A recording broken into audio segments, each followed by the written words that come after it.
Sir 288 पैकी 54 जागा राखीव आहे। एक बीजेपी, काँग्रेस, मनसे, वंचित, एमआयएम 10 पक्ष झाले, कोणाला अपक्ष राहायचं काम नाही, म्हणजे सगळ्याला तिकीट भेटणार नाही। 99% मराठ्याने ठरवलेलं आहे, गुलाल आपलाच।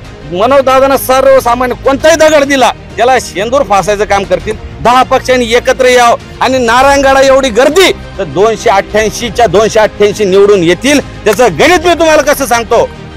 आज आमच्या सोबत आहे मराठा, मुस्लिम, दलित, धनगर, ओबीसी। ओबीसी काऊन? आम्ही ओबीसी ते हे सगळे मुद्दे होते। पण जरांगे पाटलांनी जर उमेदवार किती द्यायला पाहिजे आणि त्यापैकी किती निवडून येऊ शकतात काय सांगा? सर 288 पैकी 54 जागा राखीव आहे, 54 सीट राखीव आहे। एससी एसटी 29 आणि 25 बरोबर, 54 सीट राखीव आहे। मनोज जरांगे पाटलाने क्लिअर सांगितलेलं आहे, आम्ही लढू अथवा पाडू किंवा तटस्थ राहू, पण या ज्या 54 जाती राखीव आहे त्याला आमचा पाठिंबा आहे। पूर्ण मराठे हे आमच्या त्या बांधवांना, म्हणजे आजपर्यंत तुम्ही बघा या विधानसभेमध्ये ना एससी समाजाचा कोणी नेतृत्व आहे ना एसटी समाजाचा आहे। आम्हाला आमचं असं आहे की सर्व 18 पगड जातीचे आले पाहिजे, 54 आहेच। आणि आता राहिला तुमचा प्रश्न की किती उमेदवार निवडून येतील, तर 288च्या 288 निवडून येतील। त्याचं गणित मी तुम्हाला कसं सांगतो।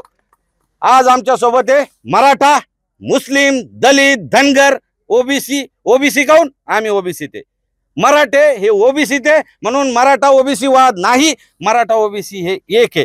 प्रत्येक गावामध्ये 90% मराठा समाज आहे। या 5 जर बलाढ्य जाती एक झाल्या, आता अजून गणित सांगतो 288 कशी निवडून येते। अगोदर पक्ष होते, एक सेना होती, एक राष्ट्रवादी होती, एक काँग्रेस होतं, एक बीजेपी होती। आता 2 सेना झाल्या, 2 राष्ट्रवादी झाल्या, एक बीजेपी, काँग्रेस, मनसे, वंचित, एमआयएम 10 पक्ष झाले, कोणाला अपक्ष राहायचं काम नाही, म्हणजे सगळ्याला तिकीट भेटणार। पण आता झालं असं की या ज्या पक्षांनी तयारी केलेली होती, ज्या अगोदर एकत्र होते, त्यांच्यात त्या 2 जणांनी तयारी केलेली असती, कोणाला तरी एकाला तिकीट भेटून दुसऱ्याला गप केलं जातं, मग ते बंडखोरी करणार, म्हणजे मताचं डिवाइड त्यांच्यात होणार।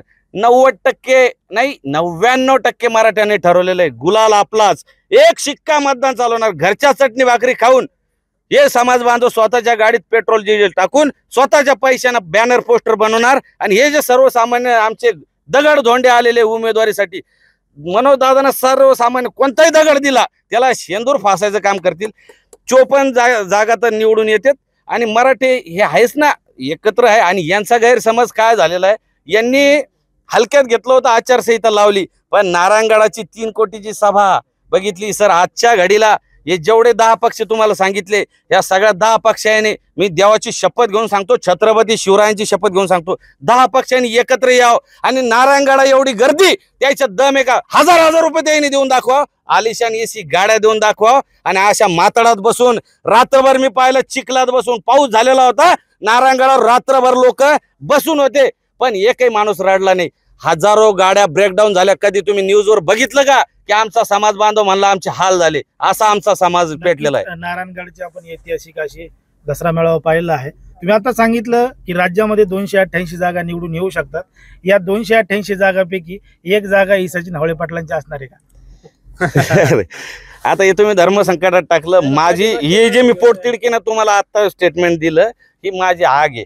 मीही या आरक्षणापासून पोळलेला व्यक्ती आहे। मी शिकलो नाही, मला ही जाणीव होती। आणि मी 2008 पासून या मराठा चळवळीत काम करतो। मी स्वतः एसटी महामंडळात कंडक्टर म्हणून नोकरीला होतो। मी नोकरी सोडून मी समाजाचं काम करायचो। मला एसटी महामंडळातून डिसमिस करण्यात आलेले। आज मी पहिल्यांदा तुमच्या कॅमेऱ्यासमोर सांगतो, मला एसटी महामंडळातून डिसमिस करण्यात आलेलं आहे ॲब्सेंटीमुळं। तरीही मी समाजाचं काम करत राहिलो।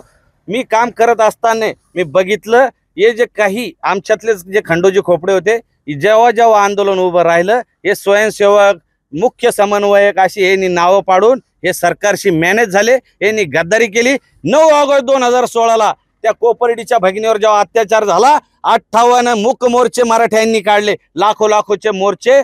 त्या मोर्चामध्ये मग आता आम्हाला नेतृत्वाची सवय, ह्यो मोठा का मी मोठा, त्यो मोठा, मग त्याच्यात वाद व्हायला लागले। ते मुख्य समन्वयक यांनी लावलं, म्हणून आम्ही आचारसंहिता घातली होती, आमच्या माता भगिनी जाऊन निवेदन देतील। पण झालं असं, त्या भगिनी आमच्या काय सांगतील सरकारला? सरकारने केराची टोपली दाखवली आणि आमच्यातले काही गेले। मी मुख्य समन्वयक, मी आयोजक, या हरामखोरांनी पैसे खाल्ले, समाज निराश झाला, प्रचंड ताकदीनं समाज निगेटिव्ह झाला होता। पण एक आशेचा किरण पुन्हा 29 ऑगस्ट 2023ला मनोज जरांगे पाटलाच्या नेतृत्वाने ते बघितलं लोकांनी, जे बोलायचं ते लाईव्ह बोला. अरे जरांगे पाटलाला कोट्यवधी रुपये दिले भेटू शकत होते.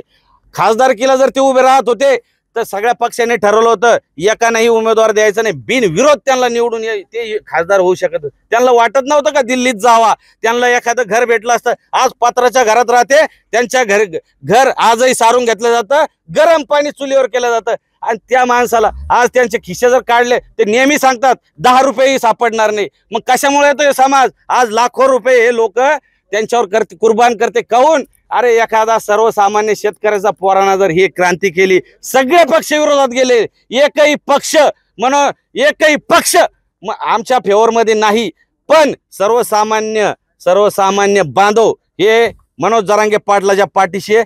त्यांचा केसही कोणी वाकडा करू शकत नाही, इतका आमचा समाज पेटलेला आहे. नक्कीच